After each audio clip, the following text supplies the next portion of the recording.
Hello students, welcome back to my channel. आज की इस वीडियो में हम भारतीय काव्य शास्त्र की बात करेंगे। पिछला वीडियो जो है वो गोदान विषय पर मैं लेके आई थी, लेकिन अब मैं ये सोच रही हूँ कि पहले मैं एक पूरा सेक्शन खत्म कर दूँ। तो मेरे लिए सबसे आसान रहेगा कि काव्य शास्त्र के सेक्शन पर मैं पहले काम करूँ, क्योंकि ये सेक्शन सबसे छोटा है। चाहे आप नेट जेआरएफ की तैयारी कर रहे हो या असिस्टेंट प्रोफेसर की तैयारी कर रहे हो या स्कूल लेवल के जो भी एग्ज़ाम है, जैसे अभी DSSB का फॉर्म आया हुआ है, उसमें भी काव्य शास्त्र का एक सेक्शन है। हिंदी वाले विद्यार्थी जो तैयारी कर रहे हैं उन्हें पता होगा। तो या फिर आप MA एंट्रेंस की तैयारी कर रहे हो, सभी में काव्य शास्त्र का सेक्शन तो लगा ही होता है, और ये सेक्शन जो है वो सबसे छोटा है। तो मैंने सोचा क्यों ना एक यूनिट को पहले ख़त्म किया जाए, फिर हम आगे उपन्यास या कहानी के सेक्शन पे बढ़ेंगे। तो आज की जो वीडियो है वो भारतीय काव्य शास्त्र पर होगी। इसका परिचयात्मक अध्ययन आज हम करेंगे, मतलब मोटा मोटी जान लेंगे कि भारतीय काव्य शास्त्र में क्या क्या है, कैसे कैसे है। फिर अगली वीडियो से एक एक सेक्शन को तोड़ के, जैसे कोई संप्रदाय है, रस संप्रदाय हो गया, तो उसको तोड़ के उसका अलग से वीडियो लेके आऊँगी। अभी हम परिचय देख लेते हैं इसका पूरा।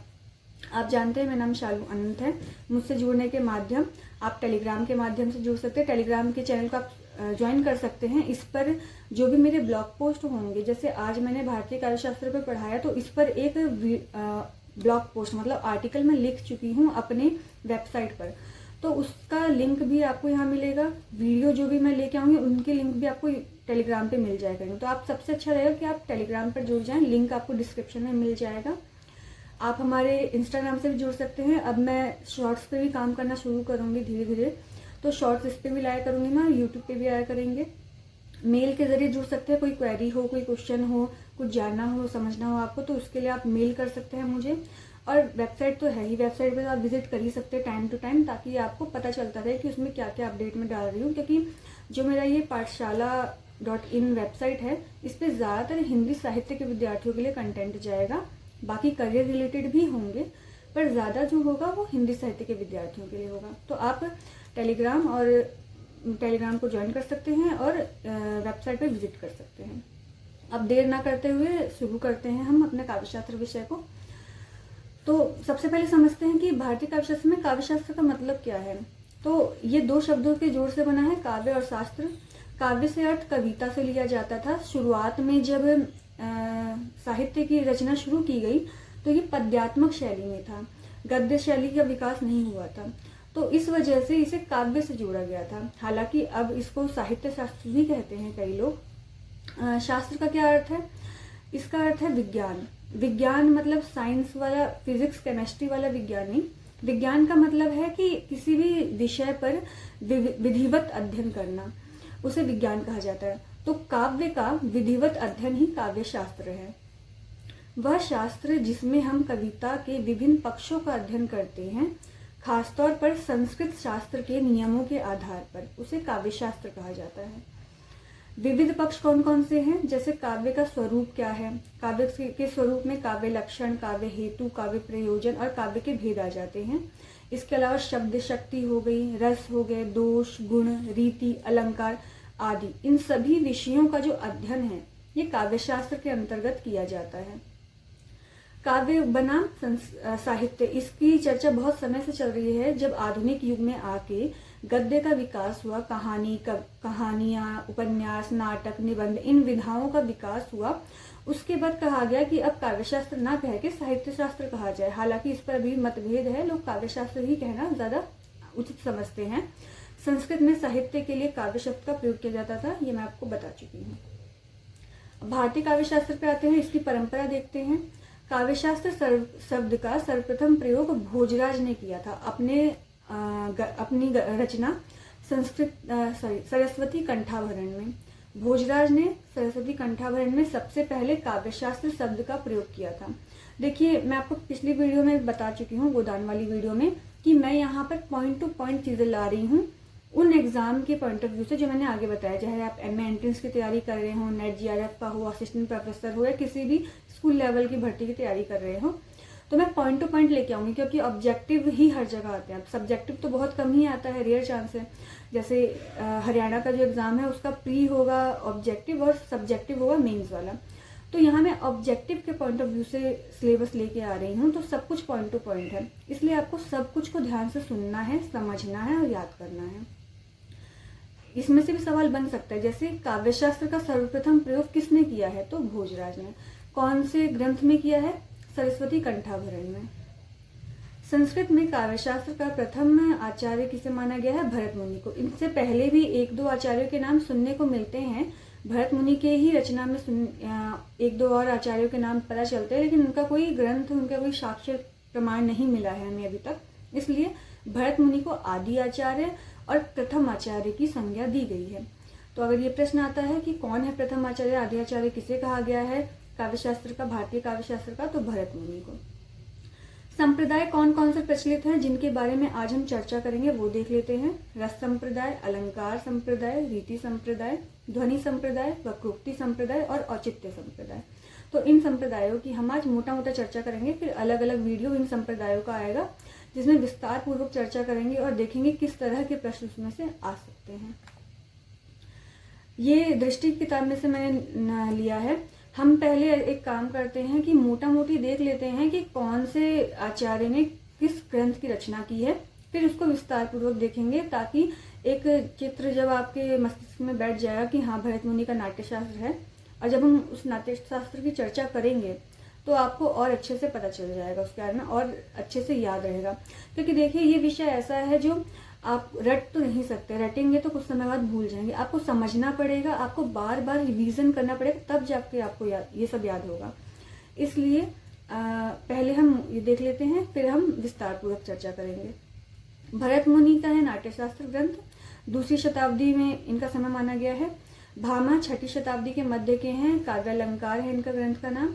दंडी 7वीं शती के उत्तरार्ध में है। 2 रचनाएं हैं इनकी, काव्यदर्श और भामह विवरण। वामन है इनका है काव्यालंकार सूत्रवृत्ति, 8वीं से 9वीं सदी के बीच। उद्भट है, ये भी 9वीं सदी के पूर्वार्ध में है, काव्यालंकार सार संग्रह नाम है इनके ग्रंथ का। रुद्रट के ग्रंथ का नाम है काव्यालंकार। देखिए काव्यालंकार भामा ने भी रचा है और रुद्रट ने भी रचा है। 9वीं सदी के आरंभ में माना गया है इनका समय। शंकुक है 9वीं सदी के प्रथम चरण में, भुवनाभ्युदय और नाट्यशास्त्र की टीका। आनंदवर्धन का है 9वीं शताब्दी के मध्य में, ये ध्वन्यालोक है इनकी रचना का नाम। राजशेखर 9वीं से 10वीं शताब्दी के बीच में है, काव्य मीमांसा है इनकी ग्रंथ का नाम। मुकुल भट्ट है, अभिधावृत्त मातृका है इनकी रचना का नाम। भट्ट लोलट नाट्यशास्त्र की टीका। भट्टनायक हृदय दर्पण। भट्ट तोत है, काव्य कौतुक है। धनंजय की रचना का नाम है दशरूपक और कुंतक की रचना का नाम है वक्रोक्ति जीवितम। और भी हैं, देख लेते हैं कौन कौन से हैं। अभिनव गुप्त की है तंत्रालोक। भोजराज की है सरस्वती कंठाभरण, जिसके भी हमने शुरुआत में ही चर्चा की, जिन्होंने सर्वप्रथम काव्यशास्त्र शब्द का प्रयोग किया था। श्रृंगार प्रकाश है इनके दूसरे ग्रंथ का नाम। महिम भट्ट की रचना का नाम है व्यक्ति विवेक। क्षेमेंद्र 11वीं शताब्दी के उत्तरार्ध में है, इनका है कवि कंठाभरण। मम्मट की रचना का नाम है काव्य प्रकाश, और ये भी 11वीं शताब्दी के उत्तरार्ध में इनका समय माना गया है। हेमचंद्र की रचना का नाम है काव्यानुशासन, 12वीं शताब्दी के समय में ये। रुय्यक की रचना का नाम है का अलंकार सर्वस्व और साहित्य मीमांसा, 12वीं शताब्दी के मध्य में है इनका समय। जयदेव है 13वीं शताब्दी के मध्य में, इनका चंद्रालोक है। भानुदत्त मिश्र हैं, इनकी 2 रचनाएं हैं प्रसिद्ध और जो प्राप्त हुई हैं, रस मीमांसा और रस तरंगिनी। विश्वनाथ का है साहित्य दर्पण। अप्पय दीक्षित का है वृत्ति वार्तिक। पंडित जगन्नाथ का है रस गंगाधर।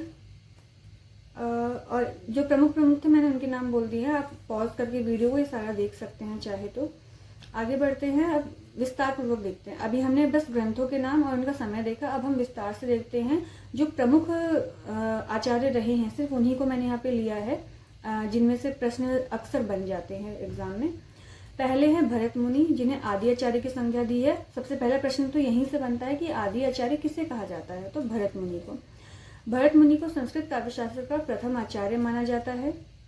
आचार्य बलदेव उपाध्याय ने इनका समय 2वीं शती माना है, ठीक है, तो इनका समय ध्यान रखना है, किसने माना है ये भी ध्यान रखना है।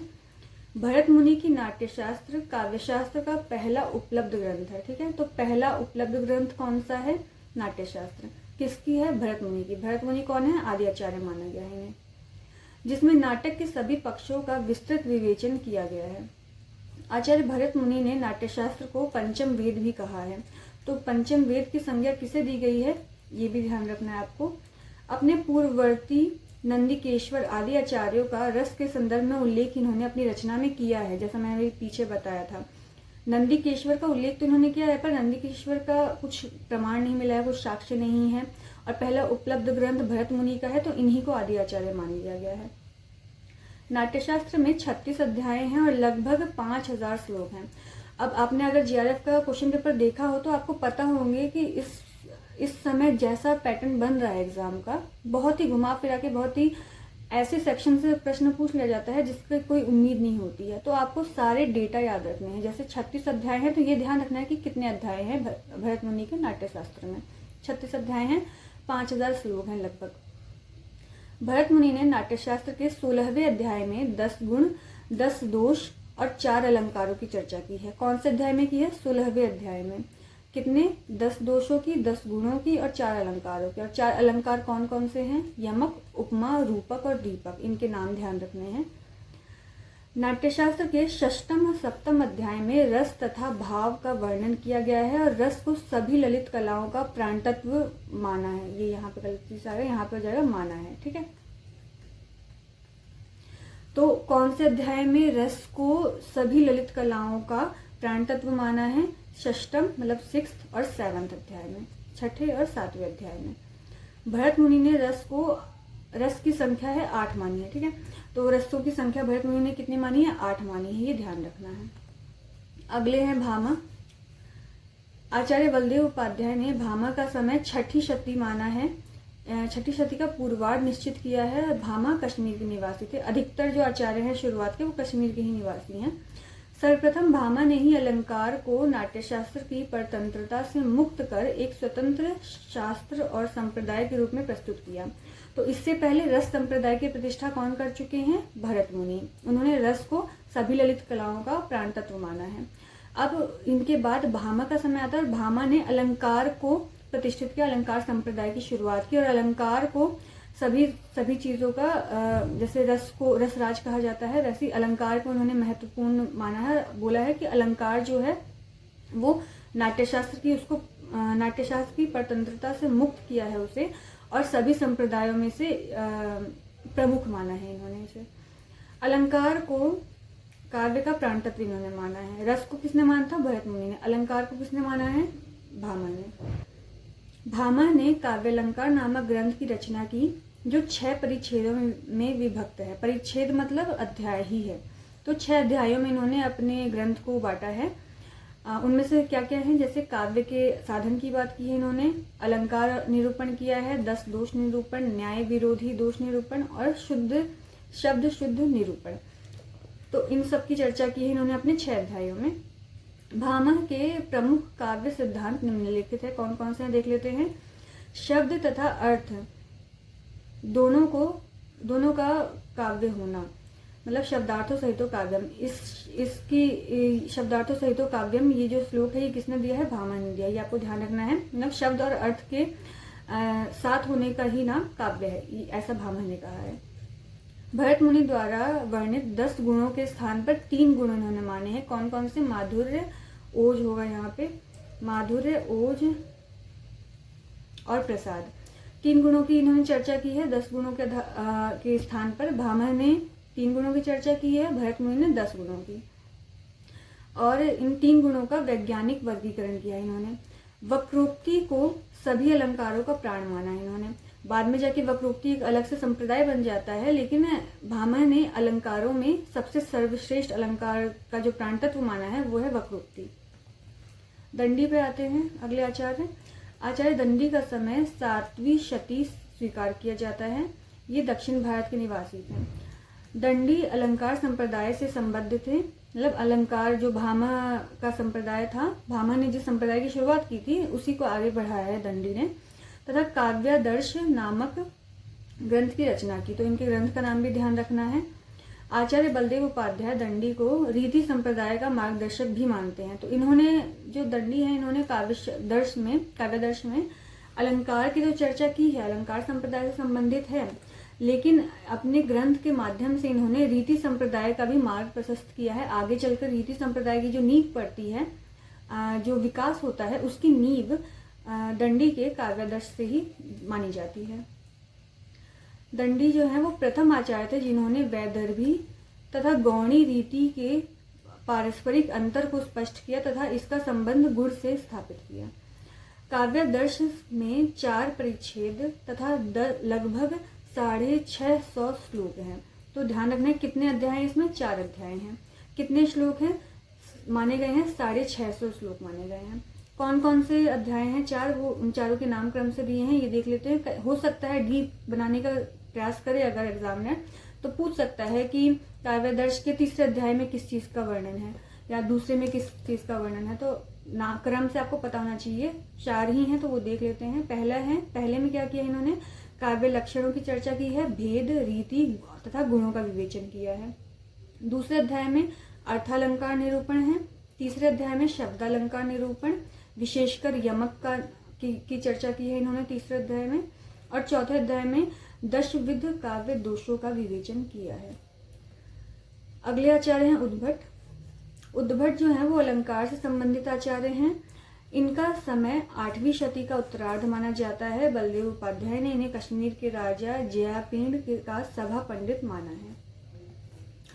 जो आचार्य उद्भट हैं, इनकी रचना का नाम है काव्य अलंकार सार संग्रह।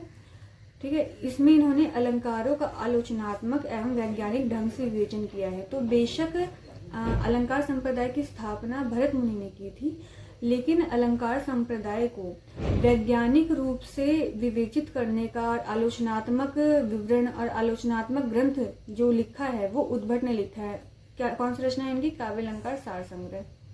इसके अतिरिक्त भामह विवरण और कुमार संभव की रचना की है। तो 3 रचनाओं का जिक्र है इनके, ध्यान रखना है। अगर हो सकता है प्रसिद्ध रचना ना पूछे तो हो सकता है ये पूछ जाए कि भामह विवरण किसकी रचना है, इसलिए आपको सभी ग्रंथों के नाम ध्यान रखने हैं। एक बार अगर आप वीडियो देखते हैं, एक बार पढ़ते हैं तो उससे ध्यान याद नहीं रहेगा आपको कई बार पढ़ना पड़ेगा। या तो आप नोट्स बना के पढ़िए या फिर आप वीडियो ही दोबारा देख लीजिए, सेव कर लीजिए इसे और इसे दोबारा देख के पढ़िएगा तो धीरे धीरे करके याद हो जाएगा। 3-4 बार जब आप रिविजन कर लेंगे तब। तो 3 रचनाएं हैं इनकी, काव्य अलंकार सार संग्रह, भामह विवरण और कुमार संभव। उद्भट के विशिष्ट सिद्धांत कौन कौन से हैं, 2 हैं। एक है अर्थ भेद से शब्द भेद की कल्पना की है इन्होंने, और दूसरा श्लेष को सभी अलंकारों में श्रेष्ठ मानते हुए श्लेष के 2 प्रकार बताए हैं। कौन से अलंकार को इन्होंने श्रेष्ठ माना है, श्लेष को। इसके 2 प्रकार बताए हैं, शब्द श्लेष तथा अर्थ श्लेष, इसकी कल्पना की है इन्होंने। अगले हैं वामन। वामन जो है वो रीति संप्रदाय के प्रवर्तक आचार्य माने जाते हैं। इनका समय विद्वानों ने 8वीं शती का उत्तरार्ध माना है। वामन ने काव्यालंकार सूत्र नामक ग्रंथ की रचना की। तो इनके ग्रंथ का नाम क्या है, काव्यालंकार सूत्र, तथा स्वयं ही इन सूत्रों पर वृत्ति भी लिखी है। काव्यालंकार सूत्र में सूत्रों की संख्या 319 है तथा 5 परिच्छेदों मतलब 5 अध्यायों में इस ग्रंथ को विभक्त किया है। किसने, वामन ने।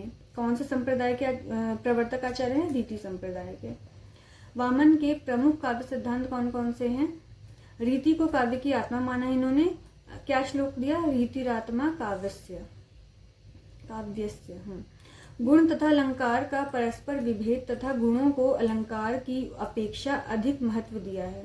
महत्व दिया है, ठीक है। तो गुण तथा अलंकार में विभेद किया है इन्होंने, और गुणों को अलंकार की अपेक्षा अधिक महत्व दिया है इन्होंने। इसके अलावा वैदर्भी, गौणी और पांचाली 3 रीतियों की कल्पना की है, ठीक। आगे है 10 प्रकार के गुणों, जिनमें शब्द और अर्थ को उभयगत मानकर 20 प्रकार के गुणों की कल्पना की है। और ऐसे एक बार सवाल आ चुका है, शायद एमए एंट्रेंस के एग्जाम में आया था कि वामन ने कुल कितने गुणों की संख्या मानी है, तो 20 है, ठीक है, कि 10 है। अब 10 गुणों में शब्द वाले में 10 डाले इन्होंने और अर्थ वाले में 10 डाले, तो टोटल 20 हो गया। तो 20 गुणों की चर्चा इन्होंने की है, 20 गुणों की कल्पना की है। और ऐसा सवाल बन जाते हैं। समग्र अर्थालंकार को उपमा का प्रपंच माना है। ठीक है, उपमा को मतलब श्रेष्ठ समझा है इन्होंने अलंकारों में, अर्थालंकारों में। रुद्रट आते हैं। अब रुद्रट जो है वो कश्मीर के निवासी थे। इनका समय 9वीं शताब्दी का पूर्वार्ध स्वीकार किया जाता है। रुद्रट की रचना का नाम जो है वो है काव्यालंकार। ठीक है, तो काव्यालंकार एक और रचनाकार थे वामन, जिन्होंने अलंकार संप्रदाय की स्थापना की। उनकी रचना का नाम भी काव्यालंकार है और रुद्रट की रचना का नाम भी काव्यालंकार है। इस ग्रंथ में 16 अध्याय तथा कुल 734 श्लोकों की चर्चा की गई है। श्लोक लिखे हैं, तो संख्या पूछ सकते हैं और अध्याय कितने ये भी पूछ सकते हैं। रुद्रट ने ही सर्वप्रथम वैज्ञानिक ढंग से अलंकारों को 4 वर्गों में बांटा है। कौन कौन से वर्ग हैं ये, कौन कौन से वर्गों में बांटा है, वो नाम क्या है? वास्तव, औपम्य, अतिशय और श्लेष। ठीक है, तो ये 4 नाम ध्यान रखने हैं। वैज्ञानिक ढंग से इन्होंने बांटा था पहली बार। प्रेयस नामक 10वें रस की उद्भावना इन्होंने की है। तो अगर ये सवाल बनता है कि रुद्रट ने 10वें रस के 10वां रस किसे माना है, तो प्रेयस नामक रस को माना है। अगले हैं आनंदवर्धन। आनंदवर्धन कश्मीर के राजा अवंती वर्मा के सभा पंडित थे तथा इनका 9वीं शताब्दी उत्तरार्ध समय माना जाता है। आनंदवर्धन ने काव्यशास्त्र में ध्वनि संप्रदाय का प्रवर्तन किया। तो ये कौन से संप्रदाय के प्रवर्तक आचार्य हैं? ध्वनि संप्रदाय के। कौन? आनंदवर्धन। ध्वनि को काव्य की आत्मा घोषित किया है इन्होंने। आनंदवर्धन ने ध्वन्यालोक ग्रंथ की रचना की। ठीक, कौन से ग्रंथ की रचना की? ध्वन्यालोक की। इसमें 4 उद्योग मतलब 4 अध्याय हैं। पहले परिच्छेद के नाम से आया था, अब उद्योग भी है। उद्योग भी मतलब अध्याय ही होता है। 4 अध्याय की चर्चा की है इसमें, जो मूलतः कारिकाओं के रूप में व्याख्यायित है या सूत्रों के रूप में उसकी चर्चा है। प्रथम अध्याय में प्राचीन आचार्यों की ध्वनि विषयक निष्पत्तियों का खंडन किया है इन्होंने। दूसरे और तीसरे में ध्वनि के भेद उपभेदों की चर्चा है और चौथे में ध्वनि के प्रयोजन का सविस्तार वर्णन किया गया है। अब देखिए, जिन आचार्यों ने ज्यादा अध्याय लिखे हैं वो तो याद नहीं किया जा सकता है, लेकिन जिन आचार्यों के ग्रंथों में 4 या 6 ही अध्याय हैं, तो उन ग्रंथों में किस चीज का वर्णन है, किस पर चर्चा की गई है, ये तो हम पढ़ ही सकते हैं 1-2 बार। तो पहले अध्याय का देख लीजिएगा, दूसरे तीसरे में ये चर्चा है और चौथे में ध्वनि के प्रयोजन का सविस्तार वर्णन किया इन्होंने। काव्य के अलंकार, रीति और रस नामक सर्वप्रतिष्ठित सिद्धांतों को अमान्य सिद्ध किया है इन्होंने। अगले हैं भट्टनायक। भट्टनायक 10वीं शताब्दी भट्टनायक 10वीं शताब्दी के आचार्य हैं और ग्रंथ का नाम क्या है इनका? हृदय दर्पण। भट्टनायक ने ध्वनि सिद्धांत के पूर्णतः प्रतिष्ठित हो जाने पर, जब ध्वनि सिद्धांत की पूर्णतः प्रतिष्ठित हो गई थी, उसके बाद हो जाने के बाद भी उसके प्रति कोई विशेष सहानुभूति व्यक्त नहीं की। ठीक है, और भट्टनायक कृत हृदय दर्पण ग्रंथ जो है वर्तमान में अनुपलब्ध है, परंतु विद्वानों का अनुमान है कि इसमें भट्टनायक के ध्वनि सिद्धांत का प्रबल खंडन किया है। भट्टनायक ने ध्वनि सिद्धांत का प्रबल खंडन किया है। इनका रस के प्रति आग्रह स्पष्ट रहा है। भट्टनायक की चर्चा हम तब भी करेंगे जब साधारणीकरण पर बात करेंगे और रस निष्पत्ति की बात होगी। अभिनव गुप्त ये भी कश्मीर के निवासी थे। इनका समय 10वीं शताब्दी उत्तरार्ध स्वीकार किया गया है। अभिनव गुप्त ने व्याकरण शास्त्र, ध्वनि शास्त्र और नाट्य शास्त्र का अध्ययन क्रमशः कौन कौन से गुरुओं के या कौन कौन से आचार्यों के समकक्ष रह के की है उसकी चर्चा है। तो काव्यशास्त्र का जो इन्होंने अध्ययन किया है वो नरसिंह गुप्त के संरक्षण में किया है, उन्हें गुरु मानकर किया है। ध्वनि शास्त्र का भट्ट इंदुराज के समकक्ष रह के, और नाट्य शास्त्र जो है उसके लिए उसमें इनके गुरु माने जाते हैं भट्टतोत। तो खास तौर से नाट्य शास्त्र का तो आपको ध्यान ही रखना है और कौन किसे गुरु माना है अभिनव गुप्त ने, ये भी ध्यान रखना है। अभिनव गुप्त ने निम्नलिखित ग्रंथों की टीकाएं लिखी हैं। कौन कौन से ग्रंथ देख लेते हैं। नाट्य शास्त्र जो कि भरत मुनि की रचना है, उसकी टीका इन्होंने अभिनव भारती नाम से लिखी है। ध्वन्यालोक जिसके रचनाकार आनंदवर्धन है, उसकी टीका इन्होंने ध्वन्यालोक लोचन नाम से लिखी है। और काव्य कौतुक जिसके जो ग्रंथकार हैं वो भट्टतोत हैं, जो कि इनके गुरु भी थे नाट्य शास्त्र के संदर्भ में। वो उनके टीका जो है इन्होंने वो काव्य कौतुक विवरण नाम से लिखी है।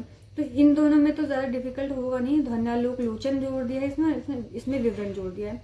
लेकिन नाट्यशास्त्र का आपको खास तौर से ध्यान रखना है, क्योंकि एक तो नाट्यशास्त्र सबसे प्रमुख ग्रंथ है इन तीनों में, दूसरा भरत मुनि का ग्रंथ है ये, और तीसरा किस नाम से टीका लिखी है, अभिनव भारती नाम से, ये ध्यान रखना है। अभिनव गुप्त ने तंत्रालोक नामक श्रेष्ठ दार्शनिक कृति की भी रचना की है। तो ये 3 रचनाएं तो हैं इनकी, ये 3 टीकाएं हैं, लेकिन एक स्वतंत्र रचना भी है तंत्रालोक नाम से, जो कि दार्शनिक मतों पर आधारित है इनके। यह ग्रंथ रत्न तंत्र शास्त्र का विश्वकोश माना जाता है, तो इसका नाम भी ध्यान रखना है। किसने लिखी है? अभिनव गुप्त ने। अगले हैं राजशेखर, 10वीं शताब्दी में इनका समय माना गया है। ग्रंथ कौन सा है? काव्य मीमांसा। राजशेखर ने काव्य मीमांसा में काव्यशास्त्र के विभिन्न पक्षों का विश्लेषण किया है, मतलब पूरे काव्यशास्त्र की चर्चा है, इसमें किसी एक खास संप्रदाय पर विशेष ध्यान नहीं दिया है इन्होंने। वर्तमान में काव्यशास्त्र ग्रंथ का केवल प्रथम अधिकरण ही उपलब्ध है, जिसमें कवि एवं काव्य के स्वरूप, काव्य के भेद एवं प्रकार की चर्चा की गई है, वर्णन है जिसमें। कौन सा उपलब्ध है? प्रथम।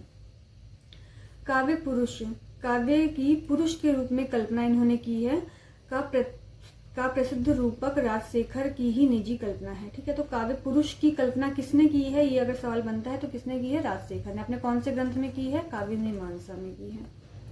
अगले हैं धनंजय। धनंजय जो हैं वो धार नरेश मुंजराज के सभा पंडित थे। इनका समय 10वीं शताब्दी उत्तरार्ध स्वीकार किया गया है। ये इम्पोर्टेंट नहीं है, बस मैंने लिख दिया है।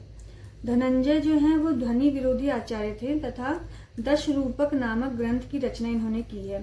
तो ध्वनि विरोधी है, ये ध्यान रखना है। अभी लास्ट में मैं एक अलग से टेबल बना के मैंने बता रखा है कि कौन से संप्रदाय का समर्थक है और कौन से संप्रदाय का विरोधी है। तो अभी ये नोट करने की जरूरत नहीं है, पीछे लास्ट ये वीडियो खत्म होने से पहले वो तालिका भी आपको मिल जाएगी। इनके ग्रंथ का नाम ध्यान रखना है, 10 रूपक है। धनंजय कृत 10 रूपक 4 प्रकाश मतलब अध्याय की ही बात है, 4 अध्यायों तथा 300 कारिकाओं में विभक्त है। धनंजय के जो भाई हैं वो धनिक थे, इन्होंने 10 रूपक की टीका लिखी अवलोक नाम से, तो ये भी ध्यान रखना है। ग्रंथ के चौथे प्रकाश मतलब चौथे अध्याय में, 4 ही अध्याय हैं, चौथे अध्याय में धनंजय ने रसमत प्रतिपादित किया, मतलब रस के संदर्भ में अपने मतों का प्रतिपादन किया, जो भट्ट नायक से प्रभावित जान पड़ते हैं। ठीक है, भट्ट नायक कौन है? साधारणीकरण का सिद्धांत जिन्होंने पहली बार दिया था, वो आगे चर्चा होगी उस पर। कुंतक अगले आचार्य है। कुंतक भी कश्मीर निवासी थे। इन्हें वक्रोक्ति संप्रदाय का प्रवर्तक माना जाता है। तो कौन से संप्रदाय के प्रवर्तक आचार्य हैं कुंतक? वक्रोक्ति संप्रदाय के। इनका समय 10वीं शताब्दी का उत्तरार्ध स्वीकार किया गया है। ये जो इनकी जो प्रसिद्ध कृति है वो वक्रोक्ति जीवित है, जो कि 4 उन्मेष भी अध्यायों की ही बात है। ठीक है, अध्याय की ही बात होती है यहाँ पे। 4 उन्मेषों में वक्रोक्ति के स्वरूप का निर्धारण व इसके भेदों की चर्चा की है। कितने अध्याय हैं? 4 अध्याय। कौन से ग्रंथ का नाम क्या है? वक्रोक्ति जीवित। कुंतक ने भामह, दंडी, रुद्रट, वामन आदि विद्वानों द्वारा विवेचित वक्रोक्ति अलंकार को अत्यंत व्यापक संदर्भ में प्रस्तुत किया। मतलब इन लोगों ने अपने ग्रंथ में प्रत्यक्ष तौर पर तो नहीं पर अप्रत्यक्ष तौर पर वक्रोक्ति को स्थान तो दिया था, लेकिन कुंतक पहले आचार्य हैं जिन्होंने इसे अलग से एक संप्रदाय का नाम दिया। ठीक है, और सुप्रतिष्ठित ध्वनि सिद्धांत के विरोध में वक्रोक्ति सिद्धांत की स्थापना की इन्होंने। कुंतक ने काव्य के सभी तत्वों को वक्रोक्ति के व्यापक परिवेश में अंतर्भूत कर उसे काव्य की आत्मा घोषित किया। किसे? वक्रोक्ति को।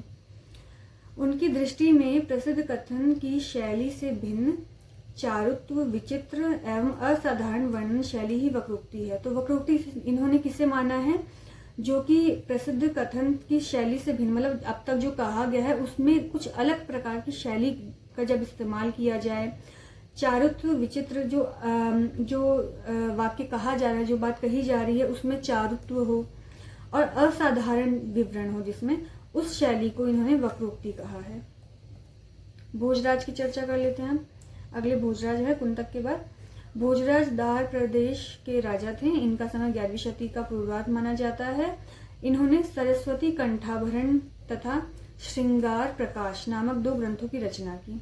सरस्वती कंठाभरण के 5 अध्यायों में दोष, गुण, अलंकार, रस, भाव, संधि एवं वृत्तियों का विवेचन इन्होंने किया है। श्रृंगार प्रकार जो इनकी दूसरी रचना है उसमें 36 अध्याय हैं। इनका अलंकार संबंधी मत दंडी से प्रभावित है।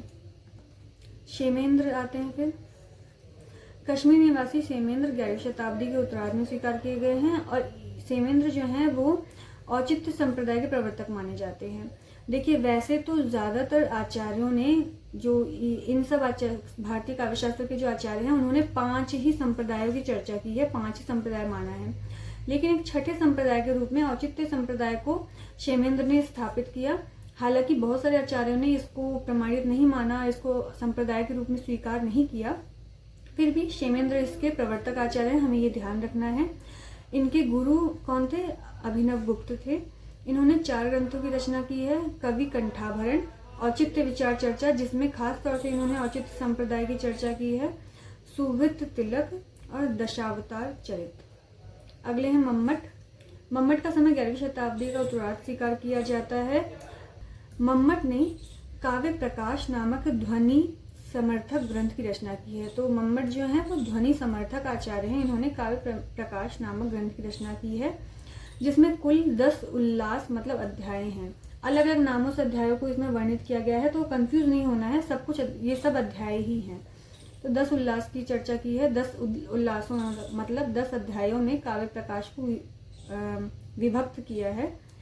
काव्य प्रकाश जो है उसमें काव्य लक्षण, काव्य प्रयोजन, काव्य हेतु, काव्य भेद, शब्द शक्ति एवं रस के स्वरूप का विस्तृत विवेचन किया, किंतु सर्वत्र ध्वनि का ही जयघोष दृष्टव्य होता है। ठीक है, तो इनकी जो ये रचना है इसमें चर्चा तो हर विषय की है, जो काव्य शास्त्र से संबंधित विषय हैं सभी विषयों की चर्चा की है, लेकिन सबके केंद्र में इन्होंने ध्वनि को रखा है, ध्वनि संप्रदाय को रखा है। ठीक, मम्मट ने अनुमानवाद, अभिधावाद, लक्षणवाद का खंडन किया तथा रस को रस ध्वनि नाम से ध्वनि के एक प्रकार के रूप में मान्यता दी। तो इन्होंने क्या किया है, ध्वनि संप्रदाय को सबसे ऊपर रखते हुए रस को ध्वनि का ही एक भेद माना है, और ध्वनि का भेद मानते हुए भी रस ध्वनि को सबसे प्रमुखता दी है, लेकिन माना ध्वनि संप्रदाय को ही सबसे ऊपर है, प्राण है। कविता का प्राण किसको माना है? ध्वनि को।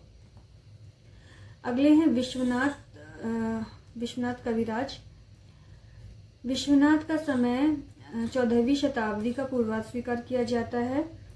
आचार्य विश्वनाथ ने 10 परिच्छेदों मतलब 10 अध्यायों में साहित्य दर्पण नामक ग्रंथ की रचना की, प्रसिद्ध ग्रंथ की रचना की।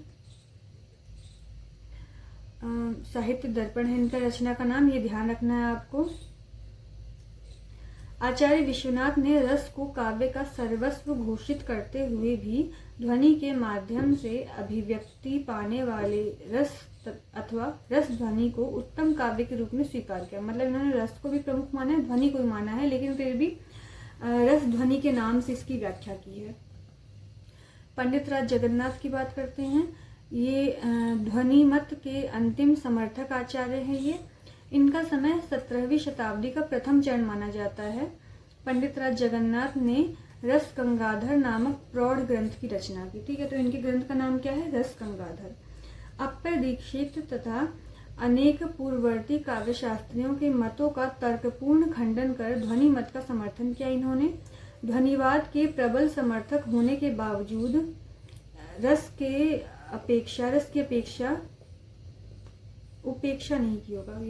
उपेक्षा नहीं की। ठीक है, तो ध्वनिवाद के प्रबल समर्थक होने के बाद भी इन्होंने रस को उपेक्षित नहीं किया, रस को प्रमुख माना है इन्होंने, हालांकि ध्वनिवाद का ये समर्थन करते थे। ध्वनि के 5 भेदों में रस ध्वनि को सर्वश्रेष्ठ मानकर उसे काव्य की आत्मा के रूप में स्वीकार किया है इन्होंने, और अंतिम काव्य शास्त्रीय आचार्य भी माने जाते। तो प्रथम आचार्य कौन से हैं? भरत मुनि। अंतिम कौन है काव्य शास्त्र के आचार्य? पंडित राज जगन्नाथ। अब कुछ ग्रंथों के नाम मिलते जुलते हैं जिसमें कंफ्यूजन हो सकता है, तो उसकी चर्चा कर लेते हैं जरा। काव्य मीमांसा राजशेखर की है, चित्र मीमांसा अप्पर दीक्षित की है, और साहित्य मीमांसा रुय्यक की है। ठीक है, तो ये ध्यान रखना है, अलग अलग है, कहीं ऐसा ना साहित्य मीमांसा पे पूछ ले आपसे और आप कंफ्यूज हो कि मीमांसा से राजशेखर या अप्पर दीक्षित लगा दो उसमें। फिर साहित्य दर्पण विश्वनाथ की है, नाट्य दर्पण रामचंद्र और गुणचंद्र की है, हृदय दर्पण भट्टनायक की है और काव्य दर्पण रामदहिन मिश्र की है। सरस्वती कंठाभरण भोजराज की है और कवि कंठाभरण क्षेमेंद्र की है। काव्य अलंकार भामा और उद्रट दोनों की है। तो ध्यान रखना है, ये कुछ मिलती जुलती चीजें हैं जिसमें अक्सर स्टूडेंट कंफ्यूज हो जाते हैं। अब जो मैंने आगे बताया था बीच में आपको कि कौन प्रवर्तक हैं कौन से संप्रदाय के और कौन समर्थक हैं, संबंधी आचार्य हैं उससे, और कौन विरोधी हैं, उसकी चर्चा कर लेते हैं। तो रस संप्रदाय के प्रवर्तक आचार्य भरत मुनि हैं, ठीक है। और इससे संबंधित आचार्य कौन कौन से हैं? भट्टलोलट, शंकुक, भट्टनायक, रामचंद्र, गुणचंद्र, शारदा तनय और विश्वनाथ। अलंकार संप्रदाय के आचार्य भामा हैं और इसके संबंधित आचार्य हैं दंडी, उद्भट और उद्रट। रीति संप्रदाय के आचार्य वामन हैं। ध्वनि संप्रदाय के आचार्य जो है वो आनंदवर्धन हैं और इससे संबंधित आचार्य कौन कौन से? अभिनव गुप्त, मम्मट, रुय्यक, विश्वनाथ और जगन्नाथ। वक्रोक्ति संप्रदाय के आचार्य कुंतक और औचित्य संप्रदाय के आचार्य क्षेमेंद्र हैं। ध्वनि विरोधी विद्वान कौन कौन से? ध्वनि समर्थक तो देखिए ये सारे हैं। ध्वनि विरोधी कौन कौन से हैं? जिसमें प्रमुख हैं कुंतक, भट्टनायक, धनंजय और महीम भट्ट। अलंकार विरोधी आचार्य कौन कौन सा? अलंकार के समर्थक आचार्य में भामा तो प्रवर्तक ही हैं और दंडी, उद्भट और उद्रट है। विरोधी में कौन कौन से हैं? आनंदवर्धन है जिन्होंने ध्वनि संप्रदाय की स्थापना की है अलंकार का खंडन करते हुए। मम्मट हैं, ये भी ध्वनि संप्रदाय के आचार्य हैं मम्मट। विश्वनाथ भी ध्वनि संप्रदाय से संबंधित है। यहाँ पे विश्वनाथ का नाम है नहीं, विश्वनाथ चलो रस संप्रदाय में भी और ध्वनि संप्रदाय में भी इनका नाम आता है। वैसे विश्वनाथ ने भी अलंकार का विरोध किया, अलंकार संप्रदाय का। और जगन्नाथ जो ध्वनि संप्रदाय समर्थक हैं उन्होंने भी अलंकार विरोधी, वो भी अलंकार विरोधी आचार्य है। रीति विरोधी विद्वानों में कुंतक का नाम आता है एक, इसके प्रवर्तक आचार्य वामन है और विरोधियों में एक कुंतक का नाम आता है। तो ये चीजें भी आपको ध्यान रखनी है। आज की वीडियो इतने ही रखते हैं क्योंकि बहुत सारा डेटा हो गया है, वो सब आपको ध्यान रखना है, याद करना है। इसको कई बार देखिए, कोशिश कीजिए वीडियो को। नहीं अगर देखना है तो आप एक बार बैठ के नोट्स बना लीजिए इसके माध्यम से और उसको रिवीजन कीजिए। अगर आप 4-5 बार रिवाइज कर लेंगे ना तो आपको ये चीजें याद होने लग जाएंगी। और ये रटने वाली चीजें नहीं है, आज आप रटेंगे कल आप एग्जाम टाइम में भूल जाएंगे नर्वसनेस में। तो इससे अच्छा है कि आप इसको रिवाइज करते रहिए तो वो आपके मस्तिष्क में बैठ जाएगा। तो आज के लिए धन्यवाद। आज की वीडियो के लिए जितना हो सके इसे शेयर करें क्योंकि जल्दी मैं लाइव आना शुरू करूंगी PYQ के लिए। जैसे गोदान पे हो चुका है, काव्य शास्त्र का मैंने शुरू किया है, तो मैं सोच रही हूँ अगले हफ्ते से लाइव के माध्यम से MCQ क्वेश्चन हम सॉल्व करें। तो लाइव में जितने ज़्यादा लोग रहेंगे उतना अच्छा रहेगा ताकि ज़्यादा से ज़्यादा लोग पार्टिसिपेट कर सके क्वेश्चन में PYQ में। तो इसलिए जितना हो सके इस चैनल को शेयर कीजिए ताकि साहित्य से संबंधित विद्यार्थी जो है वो उनको भी इसका लाभ मिल सके। और मैं भी जब लाइव आऊँ तो मुझे भी लगेगा कि हाँ कुछ स्टूडेंट्स तो आए हैं जो कि जिनके साथ मैं कोऑर्डिनेट कर सकती हूँ और पढ़ा सकती हूँ। और इन सब के माध्यम से आप मुझसे जुड़े रहिए।